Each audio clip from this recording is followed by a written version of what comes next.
doesn't necessarily reflect any sort of a broader shift. But they've been much more intentional about trying to do the Muslim outreach and the Arab American outreach, especially in the state of Michigan, and that shows in the polling numbers. Yeah, you're absolutely right. In fact, we have evidence of that strategy. Can we put E4, please, up on the screen? Here you had a letter from Trump. He said, "To the Lebanese American community, during my administration, we had peace in the Middle East. We will have peace again soon. I will fix the problems caused by Kamala and stop the suffering and destruction in Lebanon. I want to see the Middle East return to real peace, a lasting peace, and we will get it done properly so it doesn't repeat itself every 5 or 10 years. So that obviously directed at the Michigan Arab American vote. And it's interesting too, because the Trump campaign is basically like scrolling through ethnic minorities and then releasing letters to it, which, look, maybe it's the correct way. Not the way I would like to see politics, but he had another post where he's like, "To all the Coptic Christians out there, I will stand up for you in the Middle East. I will make sure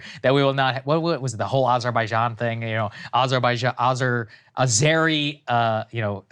aggression on between Azerbaijan and Armenia. But my point is just that he seems to be just scrolling through these like subgroups and just putting out a letter where, it really could be impactful. I mean, I guess if he sees the election that way, then that explains why they don't like the Puerto Rico comments. Yes, I agree with you. No, again, this is not how I think politics should be. Like, dear Lebanese Americans or whatever, let me do policy based on your homeland. Okay, I think it's a little weird, but, I mean, it's frankly more something that you saw, like, it feels very Democrats in 2016. Yes, totally. Like, let me put out a letter and have on stage someone from your specific, like, demographic identity group.